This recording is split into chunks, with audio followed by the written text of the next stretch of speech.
మంచిది. 61వ కీర్తనలోనికి వెళదాము.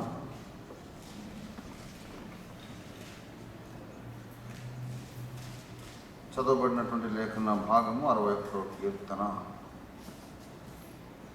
దేవునికి స్తోత్రం. మొదటి వచనమే నేను చదువుతాను, తర్వాత పరిశుద్ధాత్మ దేవుడు ఎలా నడిపిస్తాడో అలాగే మనం ముందుకు నడుద్దాం వాక్య ధ్యానంలో. దేవా, నా మొర ఆలకింపుము, నా ప్రార్థనకు చెవియొగ్గుము. చిన్న మాట మనం ప్రార్థన చేసుకుందాం. ప్రేమ కలిగిన మా మహాపరిశుద్ధ తండ్రి, జీవము కలిగిన మా మిక్కిలి గొప్ప దేవా, ఈ దినమున మీరు మాతో మాట్లాడమని ప్రార్థన చేస్తున్నాం. ఈ పునరుద్ధాన దినం నువ్వు మా అందరి పక్షంగా మరణమును గెలిచి లేచిన శుభదినమును బట్టి నీకు వందనాలు.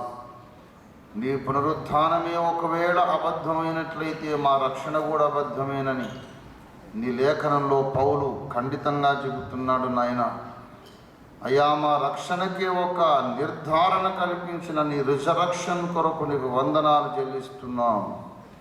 Because you are resurrected, O lord, now we are confident that our sins are forgiven and we have a Savior that is able to save us till the very end completely, and finally make us stand before God's throne blameless with glorified bodies as heirs of your throne, your glory.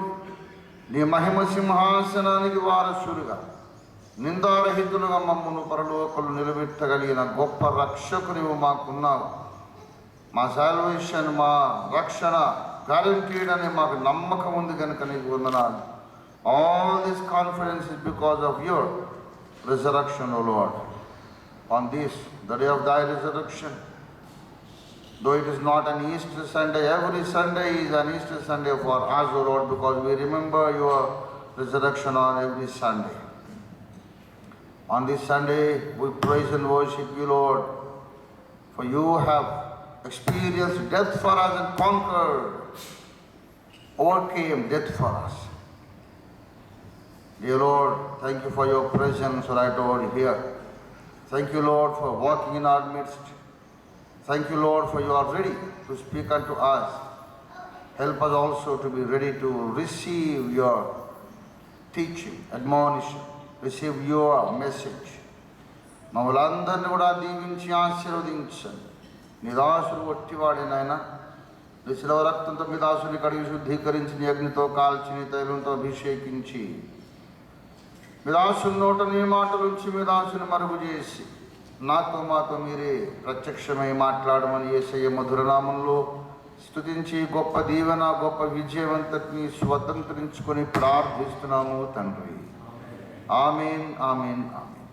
ప్రభునందు నాకు అత్యంత ప్రియులారా, దావీదు మహారాజు చేస్తున్నటువంటి ప్రార్థన, దావీదు మహారాజు చెబుతున్న మాట ఏమిటంటే, దేవా, నా మొర ఆలకింపుము, నా ప్రార్థన చెవియొగ్గుము, నా ప్రార్థనకు చెవియొగ్గుము. ఓ lord, have mercy upon me and listen to my prayer, my cry. He is crying out unto the Lord. మొర అనే మాట తెలుగులో చాలా స్పెషల్ మాట. మొర పెట్టుకోవడం అంటే it's a prayer born in the time of crisis. In deep crisis you cry out unto the Lord. మొరపెట్టుకోవడం అంటే ఎటువంటిదంటే కింద చెబుతాడు, నా ప్రాణము తల్లడిల్లగా నేను మొరపెడుతున్నాను. తల్లడిల్లడం అంటే ఏంటో తెలుసా? గాలికి ఆకు అలాగా అల్లాడినట్టు మనస్సు, ఆత్మ, హృదయము బాధతో అల్లల్లాడిపోయిందన్నమాట. రెపరెప కొట్టుకుంటున్నటువంటి కాగితంలాగా అయింది మనస్సు, ఆ బాధ తట్టుకోలేక. ఫిజికల్గా ఏం వణుకు లేకపోవచ్చు, కానీ హృదయం వణికిపోతా ఉంది, అంత బాధ, వేదన. మీకు అర్థమయ్యేటట్టు చెప్పడానికి ఒక చిన్న ఉదాహరణ చెప్తా. మీకు ఎప్పుడన్నా జరిగిందో లేదో, మనం నడిచేటప్పుడు ఎదురుగా ఒక రాయి తగిలి, భారతదేశంలో మనకైతే నున్నగా ఉండవు కదా రోడ్లు, అక్కడక్కడ బుడిపెలు రాళ్ళు అన్నీ ఉంటాయి. చూసుకోకుండా నడిచామనుకోండి, కాలి బొటన వేలుకు గోరుకు దెబ్బ తగిలి గోరు లేచిపోయిందండి. ఆ బాధ ఎలా ఉంటుందంటే, అప్రయత్నంగా మన గుండెను చీల్చుకొని కేక అబ్బా అని వచ్చేస్తుంది, అమ్మా అని కేకేస్తుంది. ఎంత పిచ్చులు అరవాలి, ఏ శృతులు అరవాలని అప్పుడు ఆలోచన ఉండదు. అప్రయత్నంగా వచ్చే కేక, తట్టుకోలేని బాధతో వేదనతో గుండె చీల్చుకొని వచ్చే కేక, ప్రాణము తల్లడిల్లడం అంటే. అటువంటి బాధతో నేను ప్రార్థన చేస్తున్నానయ్యా, దయచేసి నా మొర ఆలకించు.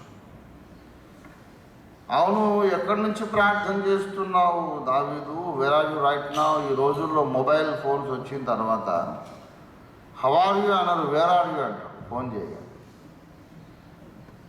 న్యాచురల్లీ ఒకప్పుడు ల్యాండ్లైన్ ఫోన్స్ ఉన్నప్పుడు ఫోన్ చేస్తే ఆయన ఇంట్లోనే ఉన్నాడని తెలుసు కనుక వేర్ ఆర్ యు అనే అవసరం లేదు. How are you? Landline phone నుంచి ఏదైనా వస్తే ఇది నంబర్ చూడగానే ఓఫీర్ గారి ఫోన్ కాబట్టి హౌ ఆర్ యు పాస్టర్ గారు అని. ఇప్పుడు హౌ ఆర్ యు లేదు, ఏమి లేదు, వేర్ ఆర్ యు.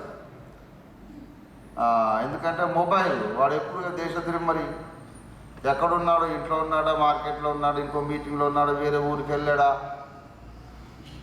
ఇక హౌ ఆర్ యు అని అవసరం లేదు. ఎందుకంటే బాగున్నాడు కనుకనే కదా దేశ సంచారిగా, దేశ తిరుమరిగా తిరుగుతూ ఉన్నాడు. బాగాలేకపోతే హాస్పిటల్లో ఉంటాడు, బాగాలేనప్పుడు ఊర్లు ఎందుకు తిరుగుతాడు? సో బాగానే ఉంటూ ఉంటాడు, వేర్ ఆర్ యు నౌ, ఎక్కడ బాగున్నావు అనేసి. ఇప్పుడు దావీదుని అడుగుదాం, where are you right now king David? ఆయన అంటాడు, I'm offering this prayer from the uttermost parts of the earth. భూ దిగంతములను. దిగంతము అనే మాట కూడా ఒక ప్రత్యేకమైన మాట. చాలాసార్లు వాక్యం అర్థం కావాలంటే ముందు భాష అర్థం కావాలి. If you should understand the message, you should know the language. Otherwise if you don't know the language, you don't know the vocabulary, if you don't know the terminology, what's being preached from the pulpit is all Greek and Latin. It is something like speaking in tongues. You don't know the words. ఏదో బాగా చెప్పినట్టు కానీ ఏం చెప్పాడు కానీ బాగానే ఉంది, లేదు దేవుని మాటలే కదా sir, let us forgive him, let's bear with him అన్నట్టు ఉంటుంది. ఇక్కడ దిగంతము అనే మాటలో రెండు మాటలు, అది సంధి అన్నమాట. దిగంతం అనేది రెండు మాటల యొక్క కలయిక. దిక్కు ప్లస్ అంతం, దిక్కు ప్లస్ అంతము దిగంతం. దిక్కు యొక్క అంతము దిగంతం. అంటే ఇప్పుడు దిక్కులు ఎన్ని ఉన్నాయంటే బేసికల్లీ 4, ఇంకా ఎక్స్ట్రా చెప్పుకుంటే 8 కదా. ఉత్తర దక్షిణాలు, తూర్పు పడమరలు, మళ్ళీ ఈశాన్యం, వాయువు, నైరుతి, ఇవన్నీ ఉన్నాయి. మొత్తం మీద అష్టదిక్కులు, లేకపోతే 4 దిక్కులు. Primarily we have 4 directions. ఉత్తరము, తూర్పు, పడమర, దక్షిణం. ఇప్పుడు ఉత్తరం అనుకోండి, లేకపోతే పడమర తూర్పు అనుకోండి. ఇప్పుడు ఉత్తరానికి ఎక్కువసేపు పోలేకపోతే ధ్రువాలు వస్తాయి, ఉత్తర ధ్రువము, దక్షిణ ధ్రువం వస్తాయి. అక్కడ సర్వైవ్ కావడమే కష్టం. Let's talk about east and west. వెస్ట్కి వచ్చాం,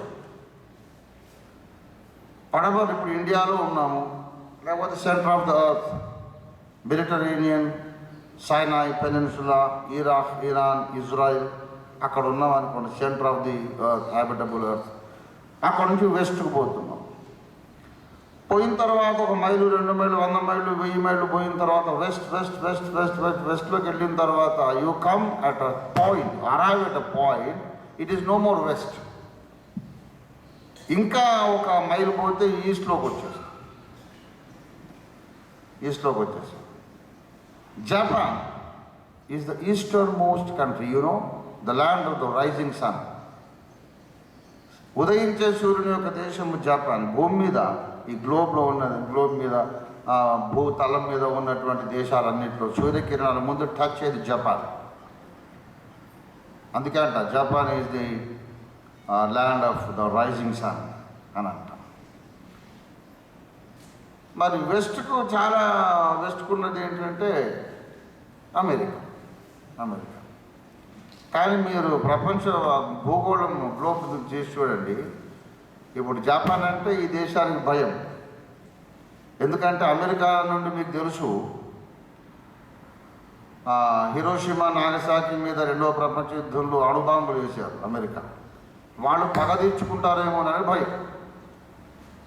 ఎలక్ట్రానిక్ అప్లయన్సెస్ అన్నీ కూడా జపాన్లో తయారు చేస్తారు. దాంట్లో ఏం సాఫ్ట్వేర్ పెట్టాడు, ఏమన్నా ఫ్యూచర్లో పనికొచ్చేది, ముందు ఏమైనా ప్రిపరేషన్ చేసుకున్నాడేమోనని భయపడుతున్నారు ఇక్కడి రక్షణ నిపుణులు. ఇదంతా మిలిటరీ రహస్యాలు. ఏమో we can believe these people, they may try to take revenge అని. అమెరికా, పశ్చిమ దేశమైన అమెరికా తూర్పు దేశాల్లోకి వెళ్ళి చాలా అత్యంత అటర్మోస్ట్ ఈస్టర్న్ కంట్రీ. ఆయన జపాన్లో బాంబు ఇక్కడి నుంచి పోయి వేయడం ఏంటి? ఇదేమో పడమర, అదేమో తూర్పుకు అంతము. ఇక్కడి నుంచి అక్కడ బాంబు వేయడం ఏంటంటే, బాబు భూమి గుండ్రంగా ఉంది, అది ఈస్టర్న్ కంట్రీ పోయి ఇక్కడి నుంచి పోయి అమెరికాకు పక్కనే ఉంటుంది అనమాట. మళ్ళీ మీరు ప్రపంచ పట్టం చూడండి, west and east meet there at a point. Japan is east, America is west, but they are side by side. Centre నుంచి పశ్చిమానికి పోయి ఒక దగ్గరకు వచ్చినాక ఇక అది ఈస్ట్ అయిపోతుంది. అక్కడి నుంచి ఇక వెస్ట్ కాదు. అలాగే తూర్పుకు వెళ్ళి ఇంకా తూర్పు చాలా దూరం పోయిన తర్వాత అక్కడి నుంచి అది ఇక పడమర వచ్చేస్తుంది. భూమి అదే డైరెక్షన్లో పోతున్నాం, డైరెక్షన్ ఏం మారలేదు. అటే ముక్కు చుట్టుకు పోతుంటే పడమరకు వచ్చేస్తాం. అంటే తూర్పు అనే దిశకు అంతము, పడమర అనే దిశకు అంతము, దిగంతం. దావీదు మహారాజు జీవించింది, పరిపాలించింది ఎక్కడి నుంచి అంటే centre of the earth, Jerusalem నుండి, ఇజ్రాయెల్ నుండి రఫ్గా నార్త్కు ఎంత ల్యాండ్ ఉంటుందో, హ్యాబిటబుల్ ల్యాండ్, సౌత్కి అంతే ఉంటుంది. ఈస్ట్కి ఎంత నివాసయోగ్యమైన భూమి ఉంటుందో, వెస్ట్కి అంతే ఉంటుంది, ఈస్ట్కి అంతే ఉంటుంది. Almost Israel is the centre of the world according to the Bible also. ఆ సెంటర్ ఆఫ్ ద వరల్డ్ నుంచి అయ్యగారు దావీదు గారు దిక్కు యొక్క అంతానికి వెళ్ళిపోయినట్ట. When did you go, David, to that uttermost parts of earth? యేసయ్య కూడా సువార్త చెప్పమన్నప్పుడు ఏం చెప్పాడు? మీరు పరిశుద్ధాత్మ మీ మీదకి వచ్చినప్పుడు శక్తి పొందుతారు.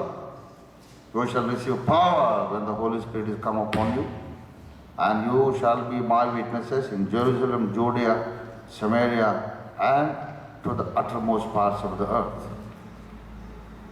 మీరు యెరూషలేములోను, యూదయలోను, సమరయలోను, భూదిగంతాల వరకు నా సాక్షులై ఉంటారు. అంటే ఇక అంతకంటే లేదు ఇక భూమి. అంత దూరం వెళ్ళిపోయి మీరు సాక్షులుగా జీవిస్తారు. అక్కడికి వెళ్ళిపోయినట్టంటే ఆయన అక్కడి నుంచి ప్రార్థన చేస్తున్నాడు. నేను మిమ్మల్ని అడుగుతున్నాను, చారిత్రకంగా హిస్టారికల్గా మీరు చూస్తే దావీదు ఎప్పుడు వెళ్ళాడు? అసలు ఆయన బ్రతుకు కాలంలో ఇజ్రాయెల్ దేశంలో బెత్లెహేములో పుట్టాడు. బెత్లెహేమీయుడైన యెషై కొడుకు, son of Jesse, and he belonged to that small village called Bethlehem, where our Lord also was born later, after 1,000 years. అక్కడ బెత్లెహేములో పుట్టాడు, యెరూషలేముకు వచ్చాడు. తర్వాత అక్కడక్కడ సౌలు రాజు కాలంలోనేమో ఆ పక్కన ఫిలిస్తీయుల దేశాలు, ఆ పొరుగు ఇరుగు దేశాలు తప్ప ఆయన అసలు ఖండాలు దాటి ఖండాంతరాలకు, దిగంతాలకు పోయింది లేనే లేదు, ఎప్పుడూ లేదు. నేను భూదిగంతముల నుండి మొరపెట్టుచున్నాను. నువ్వు ఎప్పుడు పోయినావు దావీదు? ఉన్నది జెరూసలేం కదా, అక్కడి నుంచి మొరపెట్టడం ఏంటి? దావీదు చాలా విచిత్రమైనటువంటి సాక్ష్యం చెప్తాడు. ఇంకోసారి అంటాడు, నేను సముద్రాగాధములో నుండి నేను మొరపెట్టానని అంటాడు. 18వ కీర్తన చూడండి దయచేసి.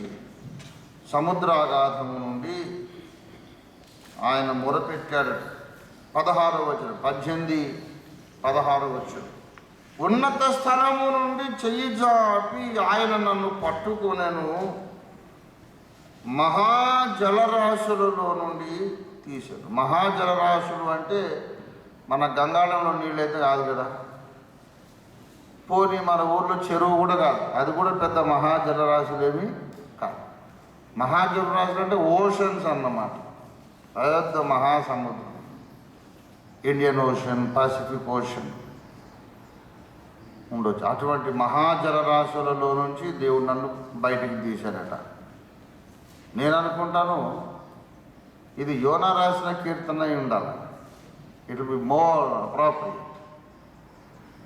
యోనా రాసిన కీర్తన అయితే బైబిల్లో, ఇక్కడ కీర్తనల గ్రంథంలోనైతే లేదు. యోనా గ్రంథంలో ఒక ప్రేయర్ ఉన్నది. ఇది దావీదు కీర్తన, యోనా కీర్తన? దావీదు కీర్తన. అక్కడ ఖచ్చితంగా రాశాడు, దావీదు తన శత్రువుల అందరి చేతిలో నుండి కూడా దేవుని చేత విడిపించబడినప్పుడు రాసిన కీర్తన. ఇంట్రొడక్టరీ వర్డ్స్ ఉన్నాయి బిఫోర్ ద 18th Psalm.